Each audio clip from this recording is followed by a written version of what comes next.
إن الحمد لله نحمده ونستعينه ونستغفره ونعوذ بالله من شرور أنفسنا ومن سيئات أعمالنا من يهده الله فلا مضل له ومن يضلل فلا هادي له وأشهد أن لا إله إلا الله وحده لا شريك له وأشهد أن محمدًا عبده ورسوله أما بعد فأعوذ بالله من الشيطان الرجيم بسم الله الرحمن الرحيم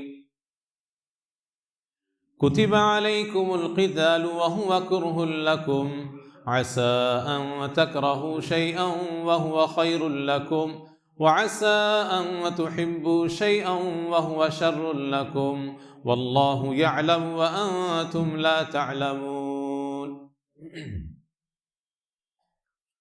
معزز حاضرین جمعہ اور محترم سامعین، ہر قسم کی حمد و ثنا، تعریف و توصیف، بزرگی و بڑائی اور عبادت و بندگی لائق و سزاوار ہے اللہ رب العالمین کے لیے، جو خالق کائنات ہے، مالک ارض و سما ہے اور سارے جہان کا رب ہے۔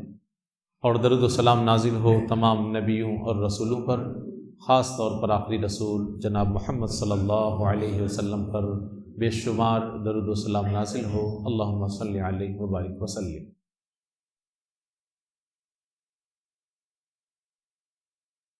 مسلمانوں کے ساتھ دنیا کے مختلف حصوں میں ظلم و ستم کا بازار گرم ہے۔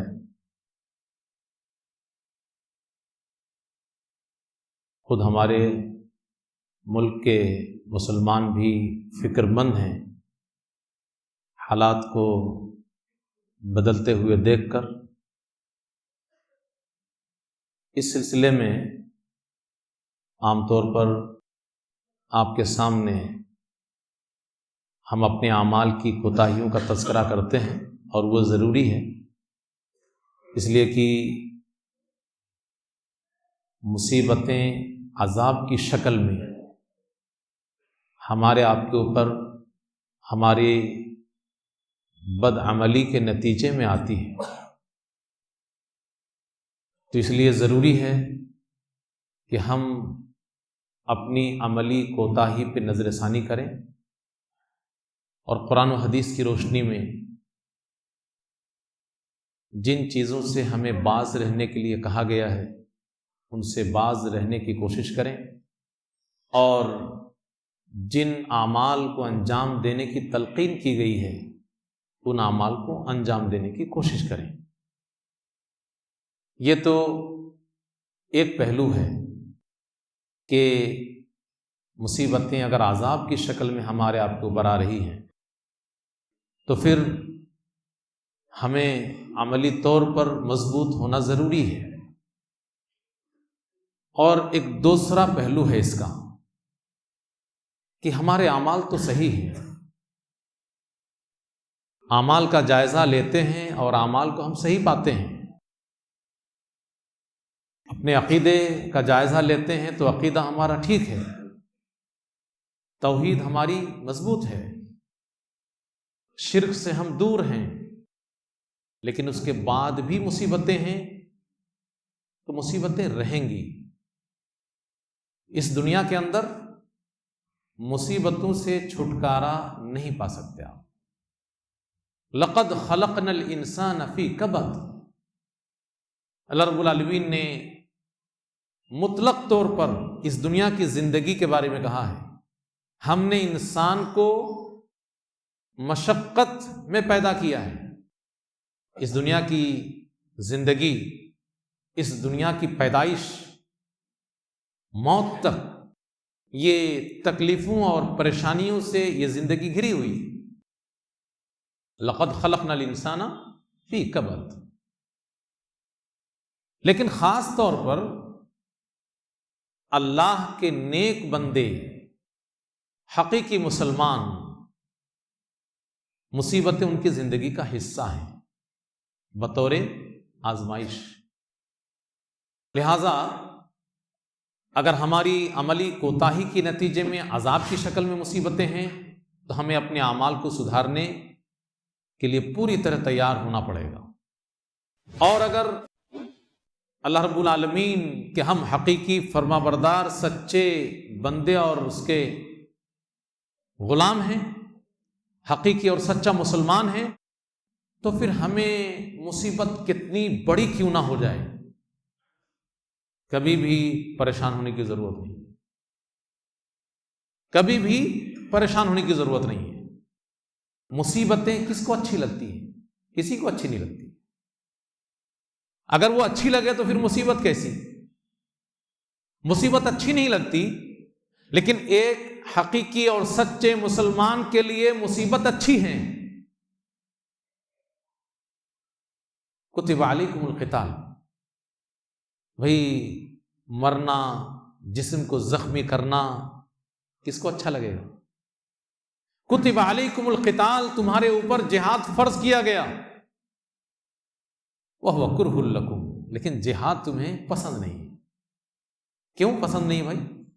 اس میں مال لٹنے کا خطرہ ہے، جان جانے کا خطرہ ہے، جسم کے زخمی ہونے کا خطرہ ہے. تو جہاد انسانوں کو، مسلمانوں کو اللہ رب العالمین نے کہا. کن کو کہا؟ صحابہ سے اللہ رب العالمین ذکر کر رہا ہے. کتب علیکم القتال وهو کرہ لکم، تم پہ جہاد فرض کر دیا گیا لیکن جہاد تمہیں پسند نہیں ہے.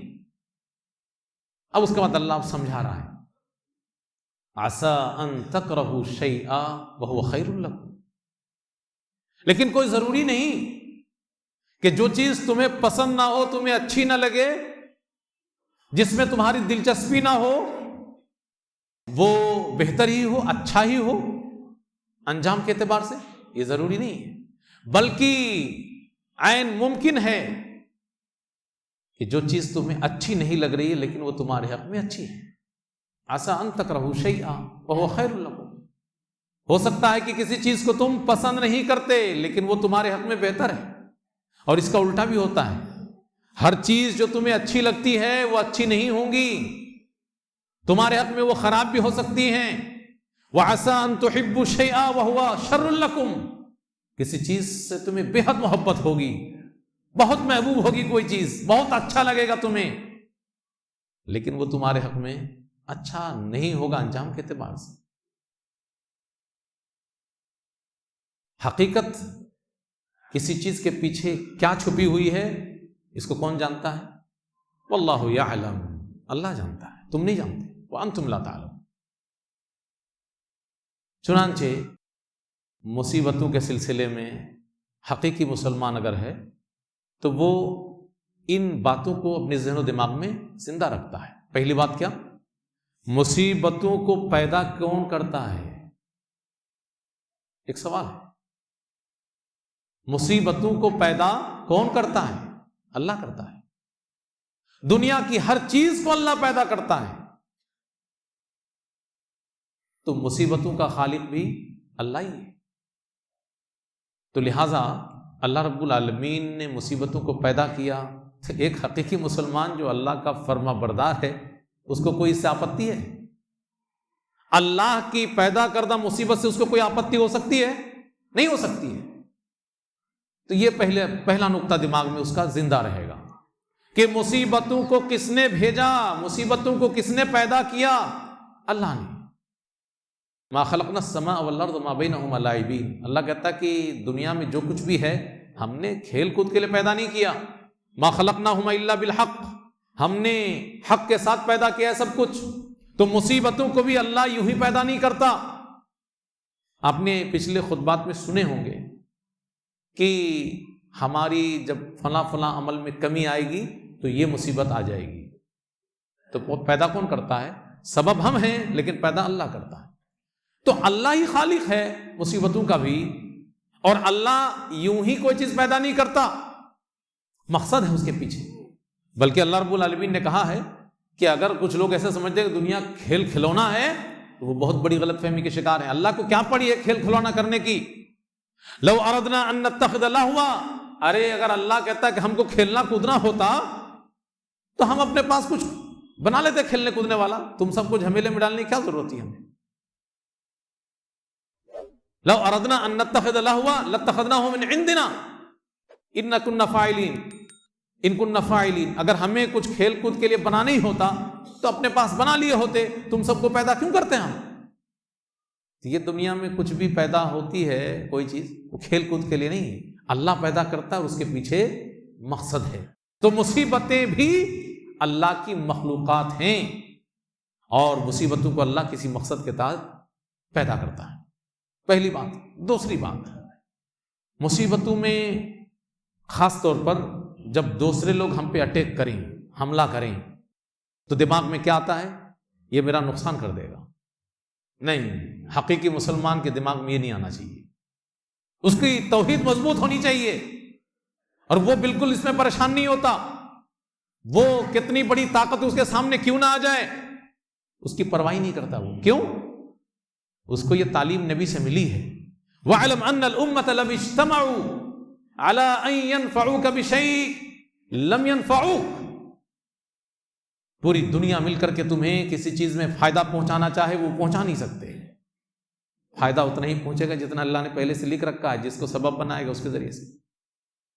اور اس کا الٹا بھی، اگر سب مل کر کے پوری دنیا کے لوگ اکٹھا ہو کر کے تمہیں نقصان پہنچانا چاہیں، تمہارا ایک بال بھی ٹیڑھا نہیں کر سکتے وہ، پوری دنیا مل کر کے۔ تمہیں نقصان کتنا ہوگا؟ اتنا ہی جو اللہ نے پہلے سے لکھ رکھا ہے، اللہ کو معلوم ہے سب کچھ۔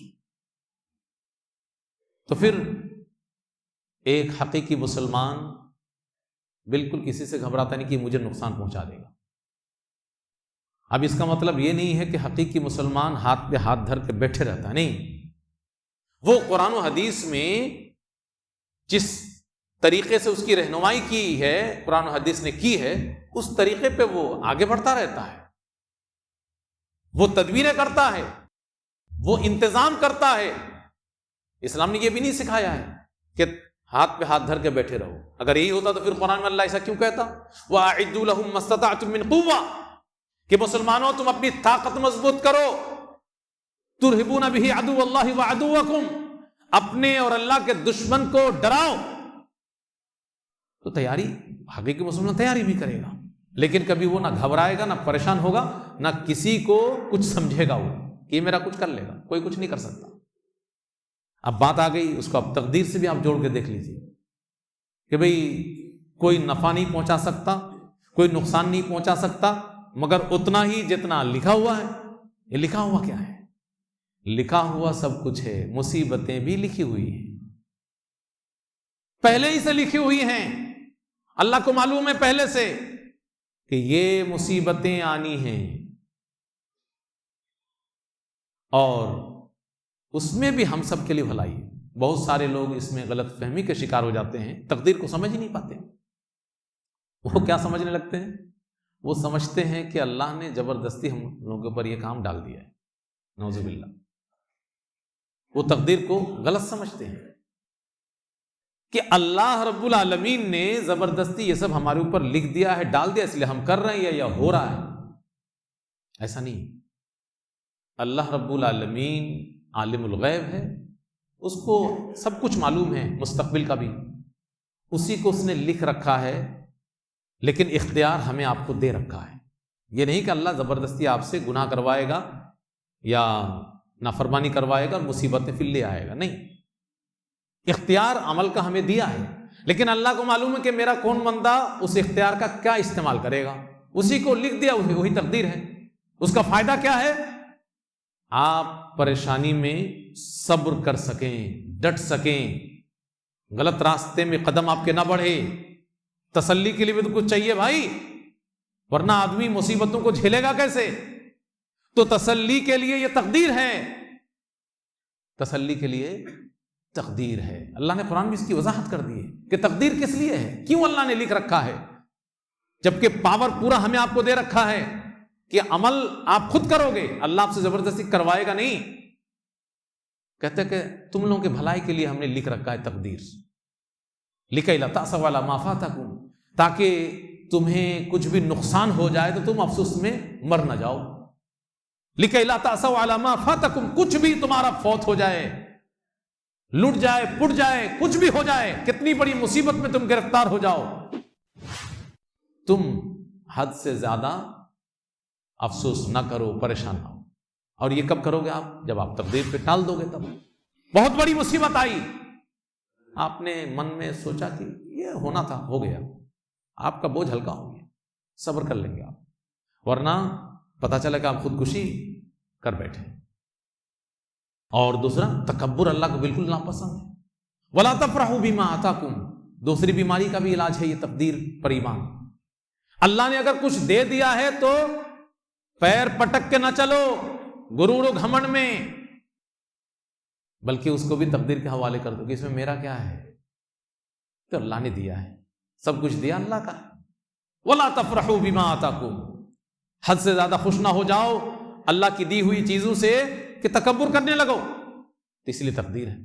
تو سب کچھ تقدیر میں لکھا ہے اور اللہ خالق ہے۔ اللہ کہتا ہے ما اصاب من مصیبت فی الارض ولا فی انفسکم الا فی کتاب من قبل ان نبرأها، تمہاری ذات میں اور روئے زمین پہ کہیں پر بھی کوئی بھی مصیبت، چھوٹی یا بڑی، کچھ بھی، جو کچھ بھی تمہیں نظر آتی ہے یہ پہلے سے لکھی ہوئی ہے کتاب میں، من قبل ان نبرأها، وجود میں آنے سے پہلے، ہم اس کو پیدا کریں اس سے پہلے سے ہی لکھی ہوئی ہیں سب چیزیں اللہ کے، یہ سب ہونا ہے۔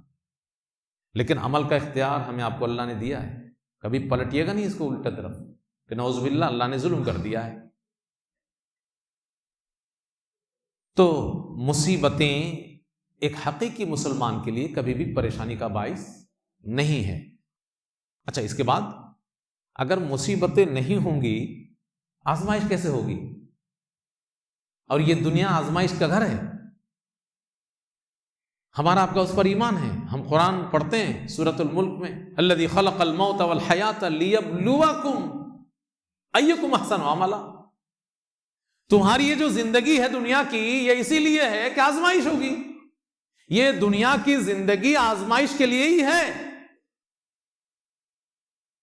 تب مصیبتیں نہیں ہوں گی، خالی اچھا سے آزمائش ہوگی، اچھے سے بھی آزمائش ہوتی ہے، ہاں دونوں طرف سے آزمائش ہوتی، لیکن بظاہر خطرناک آزمائش مصیبتوں سے ہوتی ہے، مصیبتوں کے ذریعے۔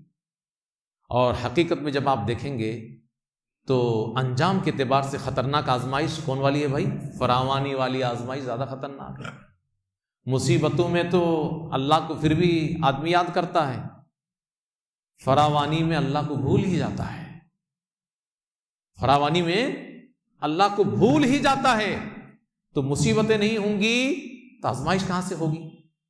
تو آزمائش کا عام تصور مصیبت کے ساتھ جڑا ہوا ہے۔ جب بھی کسی کو آزمائش کی بات ہوتی ہے تو اس کو کچھ کٹھنائیوں کا احساس ہوتا ہے کہ تب تو آزمائش ہوگی۔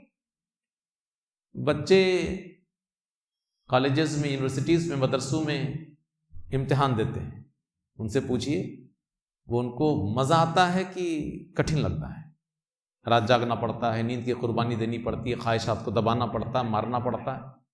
تو آزمائش کا مطلب کٹھنائیاں، مصیبتیں نہ ہو پھر آزمائش کیسی؟ تو آزمائش کے گھر میں پھر آزمائش کی اصل چیز مصیبت سے ہی ہم پریشان ہو جائیں؟ ایسا نہیں ہو سکتا۔ آزمائش کے لیے دنیا میں اللہ نے بھیجا ہے، مصیبتوں سے آزمائش ہوگی۔ اور آزمائش کیسی کیسی؟ ہم لوگ قرآن نہیں پڑھتے ہیں ورنہ ہم پریشانی نہ ہوں۔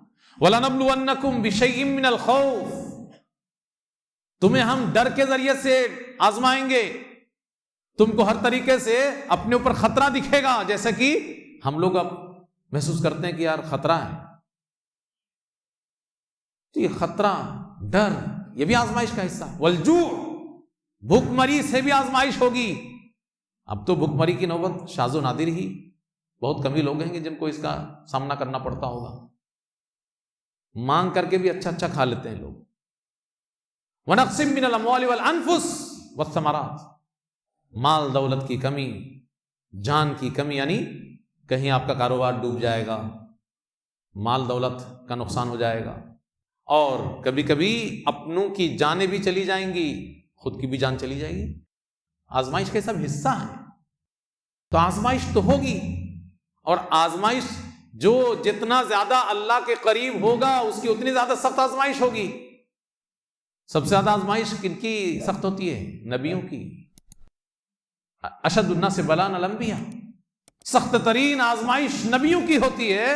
ثم الامثل فالامثل، پھر جو زیادہ نیک ہوتا ہے اس کی آزمائش ہوتی ہے. یہ ترتیب ہے. بلکہ حدیث میں الفاظ یہ ہیں کہ فَإِن كَانَ فِي دِينِهِ صَلَابَةٌ، اگر دین میں مضبوطی ہے، زیدہ لَهُ فِي الْبَلَاء، اس کی آزمائش بڑھا دی جاتی ہے. بہت سارے لوگ شکایت کرتے ہیں کہ ہم نماز بھی پڑھتے ہیں، ہم روزہ بھی رکھتے ہیں، فلانے کرتے ہیں، ٹھکانے کرتے ہیں، ہر ٹائم پریشانی رہتے ہیں. یہ سب کر کے بھی آپ پریشان رہتے ہیں، یہ تعجب کی بات ہے. آپ کے سامنے پریشانیاں ہیں اور آپ یہ سب کر رہے ہیں تو آپ کی آزمائش ہو رہی ہے، آپ اللہ کے قریب ہیں. آپ پھر اگر اندر سے پریشان رہنے لگے ہیں تو پھر اپنی عبادت پہ نظر ثانی کیجیے. آپ عبادت صحیح نہیں ہو رہی ہوگی، پھر یہ آزمائش نہیں، آپ کے لیے عذاب ہے. تو اللہ کے قریب آپ ہیں تو زبان پہ حرف شکایت کیوں؟ شکایت ہونی نہیں چاہیے. ہم اللہ کے فرما بردار ہیں اور مصیبتوں میں گھرے ہیں، آزمائش ہو رہی ہے اور سخت ترین مصیبتوں میں گھرے ہیں تو اللہ کے زیادہ قریبی ہیں. یہ نبی کی تعلیمات میں موجود ہے. فَإِن كَانَ فِي دِينِهِ صَلَابَةٌ، اگر دین سخت ہے، دین میں مضبوطی ہے، آپ کے اندر غیرت و حمیت ہے، آخرت کی آپ کو فکر ہے، زید لہ فی البلاء، آپ کی آزمائش سخت ہو جائے گی، آپ کی آزمائش اور بڑھا دی جائے گی. یہ اللہ کے نبی کی طرف سے اعلان ہے. تو آزمائش تو ہوگی. اور اللہ آزما رہا کیوں معلوم ہے؟ جنت جو دے گا اللہ رب العالمین. کیوں آزما رہا بھائی؟ وقت نہیں ہے اس تاریخ کے پیچھے جانے کا. حضرت آدم علیہ السلام اور حوا علیہ السلام اور ابلیس، شیطان، سب معاملات آپ کو معلوم ہے. کیسے جنت سے اللہ رب العالمین نے نکال کر کے زمین میں بھیج دیا. یہی تو کہ فری میں جو جنت دے رہے تھے ہم، اب اس کو فری میں نہیں دیں گے. جاؤ دنیا میں آزما کر کے دیکھیں گے کون اس کے لائق ہے. اور جنت اللہ دے گا. جنت کیا ہے معلوم ہے؟ اللہ کے نیک بندوں کے لیے جنت بنائی گئی ہے. تو اللہ کے نبی صلی اللہ علیہ وسلم کیا فرماتے ہیں؟ جنت کیسی ہے؟ ما لا عین رأت، کسی آنکھ نے دیکھا ہی نہیں، ولا اذن سمعت، کسی کان نے اس کے بارے میں حقیقی بات نہیں سنی جو بالکل وہ محسوس کر سکے. سنتے تو ہیں ہم لوگ بھی جنت میں یہ ہوگی، وہ ہوگی، فلان نعمت ہوگی، فلاں چیز ہوگی، لیکن حقیقت میں جو وہ ہوگی وہ ہمارے تصور سے باہر ہی ہے. سن رہے ہیں لیکن اس کو اپنے تصور میں بدل نہیں سکتے ہم. کیوں؟ ولا اذن سمعت، کسی کان نے حقیقت میں اس کو سنا نہیں ہے. اور سننا تو چھوڑ دیجئے، دیکھنا تو چھوڑ دیجئے، ولا خطر علی قلب بشر، کسی انسان کے دل میں وہ خیال بھی پیدا نہیں ہو سکتا کہ جنت کیسی ہوگی. تو جنت کیسی ہوگی؟ تو اللہ رب العالمین سے جنت لینا ہے، تبھی تو آزمائش ہو رہی ہے. آزمائش کس لیے؟ اس کا جواب یہ، جنت کے لیے. کیونکہ جنت وہ تو اللہ کی رحمت ہے، اللہ دے دے گا. ہاں، یہ عمل سے بھی نہیں لے سکتے. پوری زندگی سجدے میں گرے پڑے رہو گے تب بھی آپ کے عمل اس لائق نہیں ہے کہ جنت جیسی نعمت آپ کو اس کے بدلے میں دی جائے. وہ جنت ہے، یہ اللہ کی رحمت ہوگی. اللہ کے نبی صلی اللہ علیہ وسلم سے بڑھ کر کسی کا عمل ہوگا؟ صحابہ نے پوچھ لیا تھا اللہ کے رسول صلی اللہ علیہ وسلم، ٹھیک ہے ہم لوگوں کا عمل تو کمزور ہے، ایمان کمزور ہے، سب کچھ ٹھیک ہے، آپ تو بہت اونچے ہیں، آپ کا عمل بہت اونچا ہے، تو کیا آپ کا عمل بھی بدلے میں جنت کے برابر نہیں ہو پائے گا کیا؟ آپ اپنے عمل کے بدلے میں جنت نہیں جائیں گے؟ کہا کہ نہیں، میں بھی نہیں جا سکتا. اللہ کی رحمت مجھے ڈھانپے گی تو میں جنت جاؤں گا. تو جنت صرف اللہ کی رحمت ہوگی. تو یہ آزمائش یہ سب یوں ہی ہے، صرف اللہ ٹیسٹ کر رہا ہے اس کو رحمت میں جگہ دے دوں گی نہ دے دوں. آپ عمل کے بدلے خرید نہیں سکتے، اس کو لے نہیں سکتے. تو وہ جنت اللہ دینا چاہتا ہے تو آزمائش تو ہوگی. دیکھیے اللہ رب العالمین نے کہہ دیا کہ ہم دنیا ہی میں کلیئر کروا دیں گے کہ حقیقت میں جنت کے لائق کون لوگ ہیں. ما کان اللہ لیذر المؤمنین علی ما انتم علیہ، صرف زبان سے لا الہ الا اللہ محمد رسول اللہ کہہ دیا، اپنے آپ کو عبداللہ عبدالرحمن نام لکھوا کر کے مسلمانوں کے سب میں شامل کر دیا، تو سوچنے لگے کہ ہم سب مسلمان ہیں. اللہ کہتا کہ اس حالت میں ہم ایمان والوں کو نہیں باقی رکھیں گے کہ بس اتنا ہی کافی مومن ہونے کے لیے، بلکہ ہم آزمائیں گے حتی یمیز الخبیث من الطیب، اس میں سے کون لوگ سچے ہیں اپنے دعوے میں ایمان کے، ان کو چھانٹیں گے، الگ کریں گے. یہ ہونا ہے، اور اس لیے آزمائش ہوگی. سچے اور جھوٹے یا کمزور اور منافق سب کو چھٹنا ہے، اور آزمائش ہوتی رہی ہے، آج پہلی بار نہیں ہو رہی ہے. حضرت موسیٰ علیہ السلام اور حضرت موسیٰ علیہ السلام کے قوم کا تذکرہ اللہ رب العالمین نے کرتے ہوئے آزمائش کا تذکرہ کیا ہے. کیا آزمائش کس طریقے سے ہوئی؟ حضرت موسیٰ علیہ السلام اپنی قوم کے لوگوں کو کہنے لگے کہ چلو یہ مقدس سرزمین ہے، اللہ کا حکم ہے، اس میں چل کر کے دشمنوں کا مقابلہ کر کے اس سرزمین کو اپنے کنٹرول میں لے لو. بنو اسرائیل بڑی خطرناک قوم تھی. کہنے لگے کہ اے موسیٰ ان فیہا قوما جبارین، ارے بڑے سخت لڑاکو لوگ وہاں رہتے ہیں، وہاں جان چلی جائے گی، وہاں جائیں گے جان دینے کے لیے.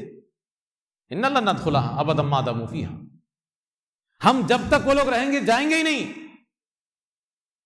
کچھ لوگ سمجھائے بجھائے تب بھی نہیں مانے، بلکہ کس قدر خطرناک قوم تھی یہ اللہ نے قرآن میں نقل کیا ہے کہ کہنے لگے فَاذْهَبْ أَنْتَ وَرَبُّكَ، اے موسیٰ بڑا شوق چلا ہے تم کو، جاؤ تم جاؤ اپنا رب کو لے کر کے جا کے لڑ لو. اِنَّهَا هُنَا قَاعِدُونَ، ہم لوگ بیٹھ کے یہاں تماشا دیکھیں گے. یہ قرآن کے الفاظ ہیں. فَاذْهَبْ أَنْتَ وَرَبُّكَ فَقَاتِلَا، موسیٰ تو جا تیرا رب جائے. وہ سب رب پہ ایمان لانے والے لوگ، موسیٰ کی قوم کے لوگ.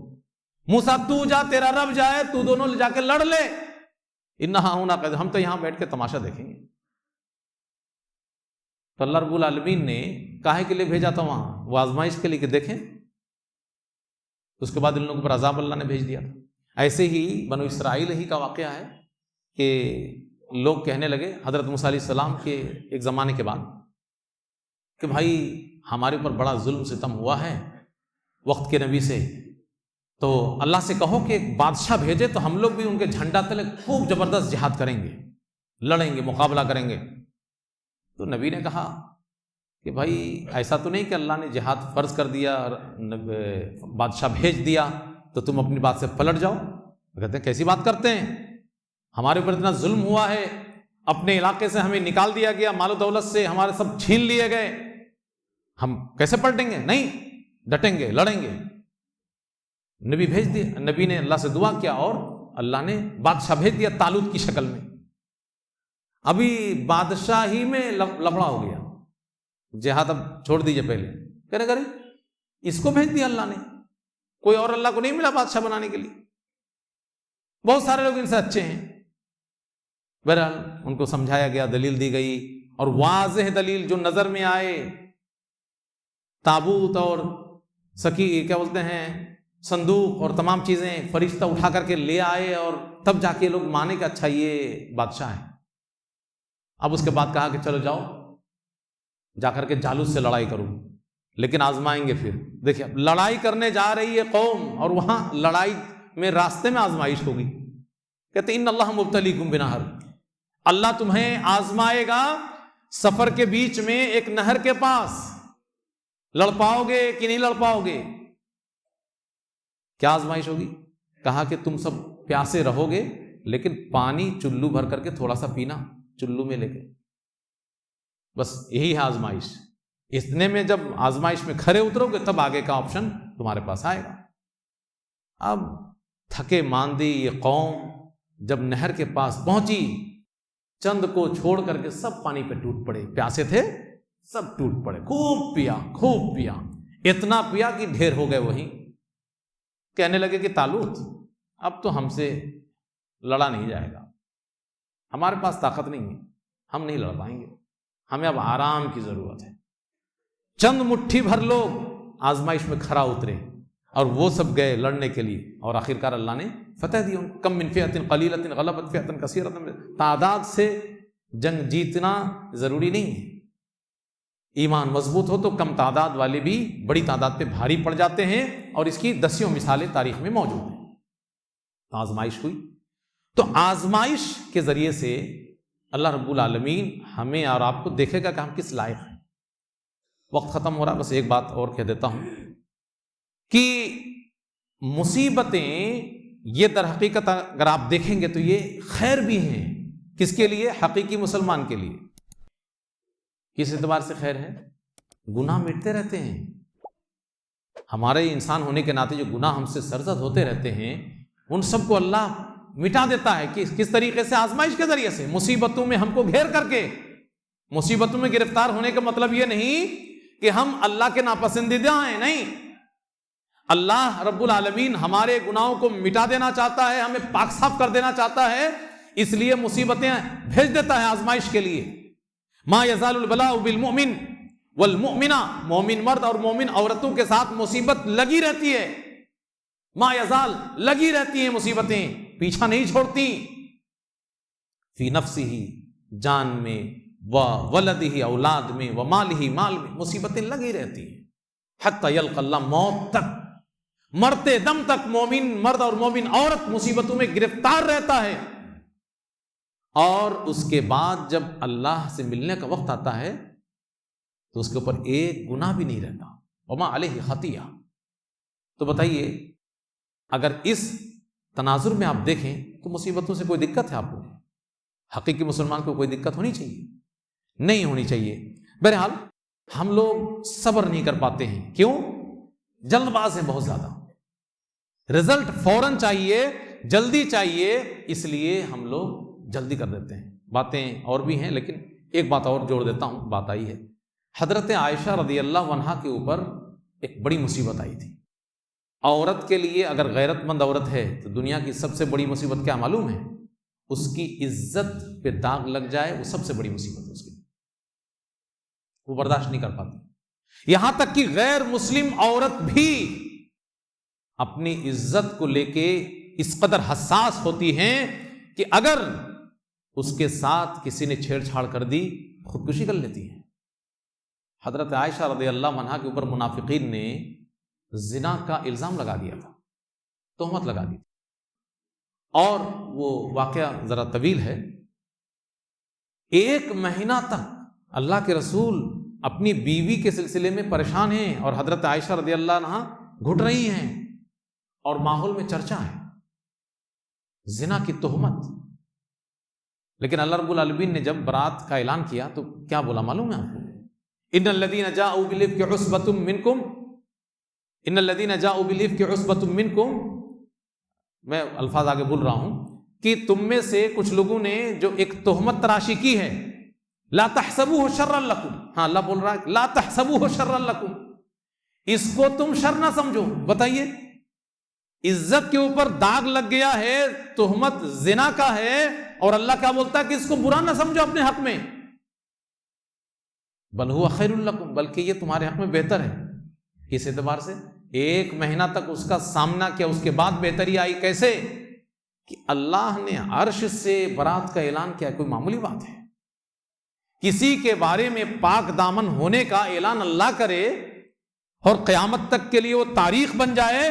حضرت عائشہ رضی اللہ عنہا کا مقام کتنا بلند ہو گیا. کون ایسی خاتون ہیں کہ جن کو پاک دامنی کی سرٹیفکیٹ اللہ نے دی ہے؟ اس طریقے سے آپ جب غور کریں گے تو کتنا بڑا مقام ہو گیا ان کا. تو یہی اللہ نے کہا کہ ہے تو وہ مصیبت، لیکن اس کو اپنے حق میں برا نہ سمجھو، کیونکہ اللہ بھی اعلان کر رہا ہے یہ تمہاری فضیلت کا معاملہ ہے اب، اور تمہارا اور مقام اور مرتبہ اور بلند ہو گیا. تو دیر سے کبھی کبھی نظر آتا ہے، اس کا رزلٹ سامنے آتا ہے، اس وجہ سے ہم لوگ پہلے ہی پریشان ہو جاتے ہیں. بہرحال پہلا کام یہ ہے کہ ہم حقیقی مسلمان بنیں. یہ جو باتیں بڑی اچھی لگیں آپ کو سننے میں، ہاں یہ خوش مت ہو جائیے گا ہمارے آپ کے لیے. پہلے اپنے ایمان کا جائزہ لیجئے، اپنے عقیدے کی فکر کیجئے، اپنی عملی کوتاہیوں کو ختم کیجئے، اپنے آپ کو حقیقی اور سچا مسلمان بنائیے. پھر آپ اس صف میں کھڑے ہوں گے، آپ کے لیے مصیبتیں کچھ بھی نہیں. اللہ رب العالمین سے دعا کریں کہ اللہ رب العالمین ہم تمام لوگوں کو مصیبتوں میں صبر کرنے کی توفیق عطا فرمائے. اللہ رب العالمین ہم تمام لوگوں کو اپنی عملی کوتاہیوں سے باز آ کر نیک اعمال انجام دینے کی توفیق عنایت فرمائے. اللہ رب العالمین ملک کے شر پسند عناصر کا خاتمہ کر دے. اللہ رب العالمین ہمارے اس چہچہاتے پیارے چمن کو آباد رکھے. مل جل کر کے ہم سب کو رہنے کی توفیق عنایت فرمائے۔